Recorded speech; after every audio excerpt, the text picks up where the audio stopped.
2026년 2월 28일 이란 최고 지도자 알리 하메네이가 미국과 이스라엘의 합동 공습으로 사망했습니다. 관저에 모인 40여 명의 고위 관료들도 함께 목숨을 잃었죠.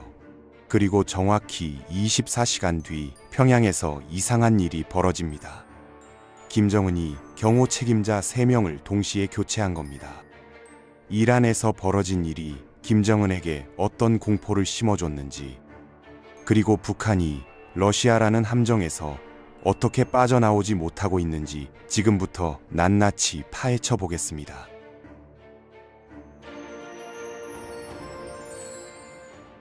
미국 국무부가 매년 발표하는 테러 지원국 명단이 있습니다. 여기 올라있는 나라가 딱 4곳이었죠. 시리아, 이란, 북한, 쿠바. 그런데 이 명단의 지도자들이 하나씩 지워지고 있어요. 2024년 12월 시리아의 아사드가 축출됐습니다. 반군에게 쫓겨서 러시아로 도망갔죠. 그리고 2026년 2월 28일 이란의 하메네이가 공습으로 사망했어요. 4곳 중 2곳의 최고 지도자가 이미 사라진 겁니다. 남은 건 쿠바와 북한인데, 쿠바는 미국 입장에서 군사적 우선순위가 아니에요. 경제제재 대상이지 군사적 위협은 안 되는 나라거든요. 그렇다면 다음이 어딘지는 뻔합니다. 바로 북한이죠. 하메네이는 중동에서 가장 정교한 경호 시스템을 갖추고 있었습니다. 이동 경로를 철저히 비밀에 붙였고 공개 일정을 극도로 줄였으며 여러 개의 대피소를 운영했어요. 그런데 CIA는 이 모든 방어막을 뚫었습니다. 수개월간 하메네이가 어디에 사는지, 누구를 만나는지, 어떻게 소통하는지,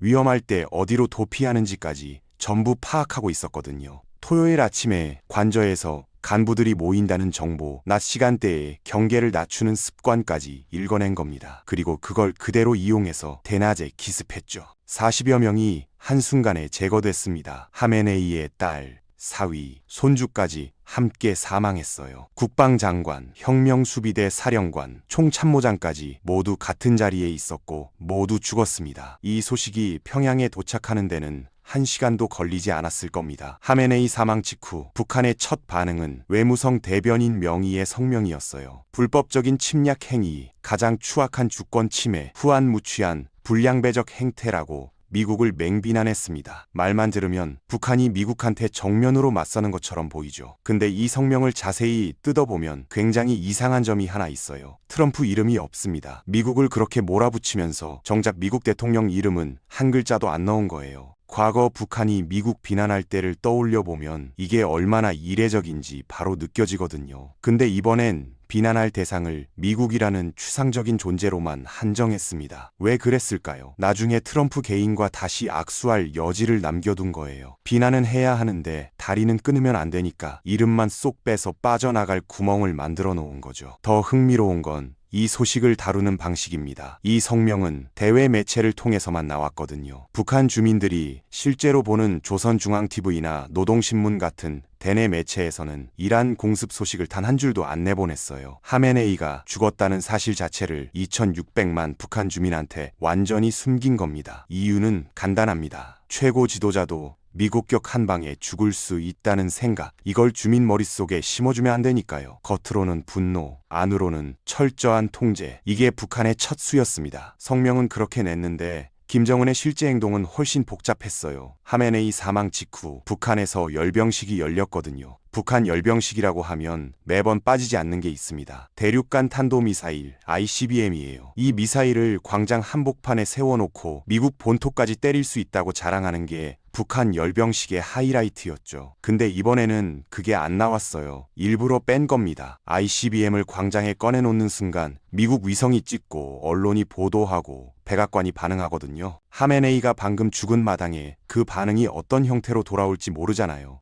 미국을 자극할 카드를 일부러 숨긴 겁니다. 근데 동시에 김정은 옆을 보면 경호원들이 방탄 가방을 들고 밀착 수행하고 있습니다. 겉으로는 여유를 부리면서 속으로는 바짝 긴장하고 있다는 뜻이에요. 더 흥미로운 건 그 다음입니다. 이란 공습이 터지고 불과 3일 뒤 김정은은 신형 5,000톤급 구축함을 시찰하면서 전략 잠수함 미사일 시험 발사까지 지켜봤어요. ICBM은 숨기된, 잠수함 미사일은 쏘는 굉장히 정교한 줄타기입니다. 건드리면 쏠 수 있다는 건 보여주되 미국을 직접 겨냥하는 선은 넘지 않는 거예요. 그리고 같은 시기에 시멘트 공장을 돌아보고 딸 김주애와 함께 부녀자의 날 행사에 나타나서 담배를 피우며 여유로운 모습을 공개했습니다. 이 쉴 새 없는 행보 자체가 지금 김정은이 느끼는 위기감의 크기를 말해주고 있는 거예요. 하메네이 사망 직후 가장 먼저 한 일이 경호 체계 전면 재편이었습니다. 경호 담당 기관 수장 3명을 전원 교체했고 통신 교란 차량과 드론 탐지 장비를 새로 들여놨죠. 3명을 한꺼번에 바꿨다는 건 단순 인사가 아니에요. 기존 경호 체계 자체를 못 믿겠다는 뜻입니다. 근데 한국을 향해서는 전혀 달랐어요. 불과 며칠 전 최고인민회의 연설에서 김정은은 한국을 가장 적대적인 국가로 공인하겠다며 거침없이 몰아붙였거든요. 미국한테는 이름도 못 넣으면서 한국한테는 온갖 독설을 다 퍼부은 겁니다. 이게 뭘 의미하냐면 미국이 무서우니까 화풀이를 한국한테 돌린 거예요. 역설적으로 지금 김정은이 미국을 얼마나 두려워하고 있는지를 보여주는 대목이죠. 그리고 그 뒤로 북한은 이란 전쟁에 대해서는 완전히 입을 닫았어요. 비난도 없고 지지도 없고 어떤 언급도 없습니다. 이 침묵이야말로 지금 김정은이 얼마나 신중하게 상황을 저울질하고 있는지를 보여주는 가장 큰 신호입니다. 여기서 한 가지 짚고 넘어가야 할 게 있습니다. 이란과 북한, 겉보기엔 비슷해요. 둘 다 미국을 적으로 돌렸고 1인 독재로 굴러가는 나라입니다. 근데 체제를 붙잡고 있는 접착제가 완전히 달라요. 이란 사람들한테 하메네이는 대통령이 아니라 신의 대리인이었거든요. 2024년 이스라엘이 이란을 공습했을 때 테헤란 거리에 쏟아져 나온 시민이 수십만 명입니다. 자발적으로 나와서 하메네이 사진을 들고 행진했어요. 죽으면 순교고 저항은 신앙의 증거니까요. 근데 북한을 볼게요. 김정은한테 충성하는 이유가 뭐냐? 믿어서가 아니라 안 하면 죽으니까입니다. 어릴 때부터 김씨 일가를 신처럼 떠받들라고 세뇌하지만 진짜 믿는 거랑 안 믿으면 수용소 가니까 믿는 척하는 건 전혀 다른 문제거든요. 이걸 보여주는 장면이 있습니다. 북한 당국이 노동신문을 통해 매일같이 반복하는 말이 있어요. 겉으로만 복종하지 말라. 이걸 뒤집어 읽으면 바로 답이 나옵니다. 겉으로만 복종하는 사람이 넘쳐난다는 뜻이에요. 그러면 진짜 무서운 질문이 나옵니다. 군사작전이 실제로 벌어지면 북한 주민들이 이란처럼 거리로 쏟아져 나와서 김정은을 사수할까요? 종교적 신념으로 뭉친 이란도 하메네이가 죽자 체제가 흔들렸습니다. 공포로만 유지되는 북한에서 공포의 원천 자체가 사라지면 접착제가 녹는 거예요. 김정은은 그 누구보다 이 사실을 잘 알고 있을 겁니다. 이제 이야기의 초점을 러시아로 돌려보겠습니다. 북한이 러시아한테 당한 게 아니에요. 러시아가 의도적으로 설계한 시스템입니다. 1962년 쿠바 미사일 위기를 볼게요. 소련은 쿠바와 상의 없이 미국과 협상하고 미사일을 철수시켰습니다. 2011년 리비아, 러시아는 카다피를 버렸어요. 2024년 시리아, 아사드를 구해주지 않았습니다. 60년간 반복된 패턴이 있어요. 동맹을 이용하되 동맹이 자립하도록 두지 않는다. 2026년 북한도 이 리스트에 올랐습니다. 프리드리히 나우만 재단 분석에 따르면 러시아가 북한에 준 것은 우리 돈 약 1조 6천억 원 수준입니다. 그런데 약속한 핵심 기술, 핵 추진 잠수함, 정찰 위성, ICBM 고도화 기술은 하나도 넘기지 않았어요. 왜일까요? 이 기술만 넘기면 북한은 더 이상 러시아가 필요 없거든요. 기술을 미끼로 쥐고 있어야 계속 통제할 수 있습니다. 의도적 종속화 전략이죠. 북한은 2024년 10월부터 약 1만 명에서 1만 5천 명의 병력을 러시아 쿠르스크 전선에 보냈습니다. 무기도 수백만 발을 퍼부었죠. 경제가 바닥인 나라가 자기네 군대 쓸 예비 탄약까지 끌어모은 겁니다. 당연히 전방 탄약고가 비기 시작했고 자국 방어력에 구멍이 뚫렸어요. 병사 월급의 약속은 이랬습니다. 일반 병사 월 2,000달러, 기술직 3,500달러, 지휘관 5,000달러. 북한에서 월 2,000달러면 상상도 못할 거액이에요. 북한 일반 노동자 월급이 3달러에서 5달러 수준이거든요.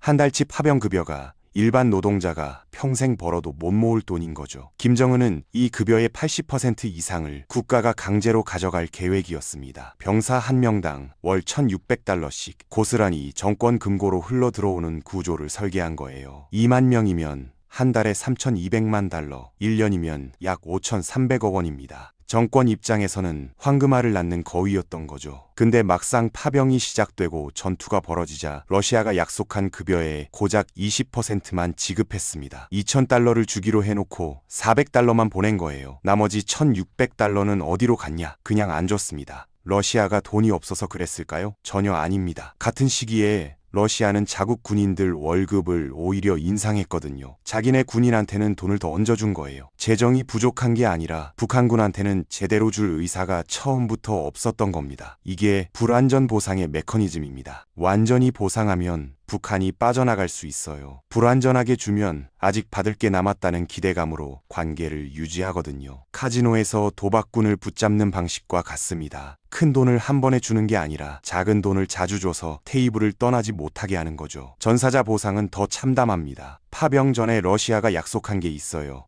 병사가 전사하면 한 명당 3만 달러, 우리 돈으로 약 4,300만 원을 유가족한테 주겠다고요. 부상을 당하면 끝까지 책임지고 치료해 주겠다는 말도 했습니다. 그런데 실제로 전사자가 나오고 러시아가 보상금을 보내자 북한이 그 돈의 90%를 중간에서 가져갔어요. 4,300만 원 중에서 유가족 손에 쥐어진 건 430만 원뿐입니다. 겨우 10%예요. 2026년 2월 현재까지 약 2,000명의 북한군이 전사했습니다. 타국의 전쟁터에서 아들을 잃고 남편을 잃었는데 돌아온 대우가 이 정도예요. 그런데 이보다 더 잔인한 건 유가족들은 자기 가족이 어디서 어떻게 죽었는지조차 알 수 없다는 겁니다. 북한이 파병 사실 자체를 철저하게 비밀에 붙였거든요. 2015년 4월에야 공식 인정했지만 주민들한테는 여전히 숨기고 있어요. 부상당한 병사들의 대우는 어땠을까요? 전투 중 부상을 당한 북한 병사들이 러시아 군 병원으로 이송됐는데 그곳에서 벌어진 일이 충격적입니다. 생사를 넘나드는 중상 환자들한테 치료나 수술을 해주지 않았어요. 진통제랑 항생제만 처방하고 끝낸 거예요. 총상을 입고 들것에 실려왔는데 소독하고 붕대 감고 약 몇 알 쥐어준 게 치료의 전부입니다. 기본적인 응급처치만 마치면 나머지 치료는 본국에 돌아가서 알아서 받으라며 병원 문 밖으로 내보냈어요. 같은 전선에서 피 흘리며 싸운 동맹군한테 최소한의 의료 지원조차 거부한 겁니다. 그런데 여기서 초유의 사건이 터집니다. 열악한 대우를 견디다 못한 북한 부상병 7명이 병원을 몰래 빠져나왔어요. 그리고 유엔 기구에 구조 신호를 보냈거든요. 북한 군인이 자발적으로 외부 국제기관의 도움을 요청한 건 사실상 전례가 없는 일입니다. 그런데 북한이 중국으로 돌아갈 수 없는 이유는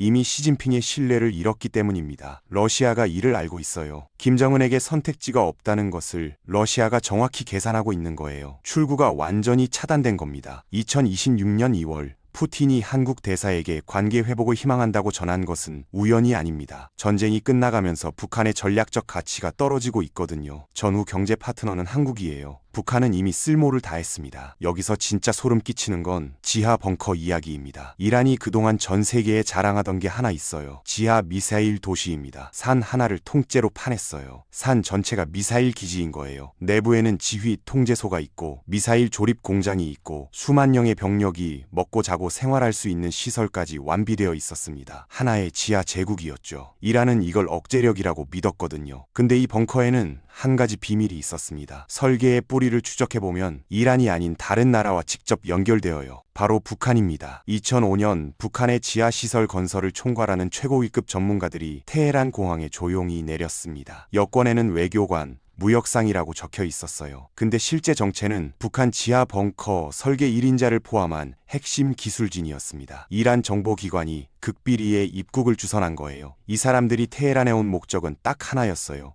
이란 혁명수비대 수뇌부를 모아놓고 북한이 수십 년간 쌓아온 지하 요새 건설 기술을 통째로 넘기는 겁니다. 설계도와 최첨단 굴착 장비를 줬어요. 콘크리트 배합 비율, 환풍구 은폐 기술, 내부 통신 체계까지 1급 비밀을 전부 넘겼죠. 이란이 자랑하던 그 거대한 지하 미사일 도시, 산을 통째로 파서 만든 그 요새의 뼈대가 북한 기술로 세워진 겁니다. 근데 2026년 2월 28일 미국과 이스라엘의 합동 공습이 시작되자마자 이란의 지하 미사일 기지들이 타격받기 시작했어요. 3주간의 집중 공습 결과를 숫자로 보면 충격적입니다. 지하 저장 시설 안에 있던 탄도 미사일 700벨 이상이 발사도 못해보고 파괴됐고 이란이 보유한 미사일 발사대의 70%, 최소 300기 이상이 제거됐어요. 이란이 수십 년간 쌓아온 미사일 전력의 상당 부분이 지하에 갇히거나 통째로 날아간 겁니다. 북한은 이 모든 과정을 지켜보고 있어요. 자기들이 팔아넘긴 기술로 만든 벙커가 어떻게 뚫리는지, 미군이 어떤 신형 무기를 꺼내들었는지, 이란에 팔았던 그 기술로 자국 벙커도 만들었거든요. 자기 벙커의 성적표를 이란에서 먼저 받아본 셈이에요. 미국은 북한이 보유한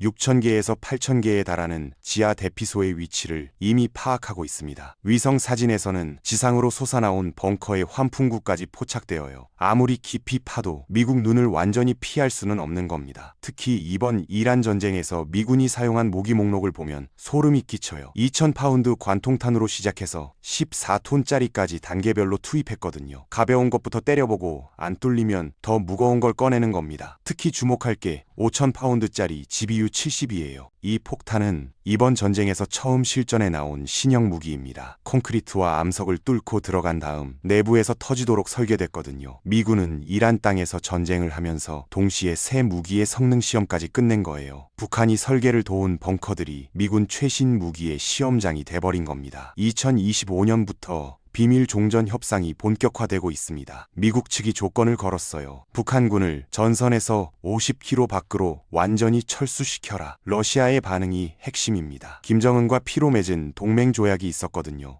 불과 1년 전에 자동 군사 개입까지 약속한 사이예요. 그런데 러시아가 이 철수 요구를 별다른 저항 없이 받아들이려는 태도를 보였습니다. 1962년 쿠반 미사일 위기 때랑 판박이입니다. 그때도 소련은 미국과 협상하면서 쿠바를 한마디 상의 없이 내팽개쳤거든요. 60년이 지나도 러시아의 행동 패턴은 똑같습니다. 전쟁을 끝내는 게 동맹을 지키는 것보다 항상 우선인 거예요. 시리아에서도 아프리카 분쟁 지역에서도 반복된 수법이거든요. 당장 필요한 군사적 이득만 취합니다. 그리고 그 나라가 경제적으로 홀로 서기 하는 건 철저히 막아요. 자립하면 더 이상 러시아가 필요 없어지니까요.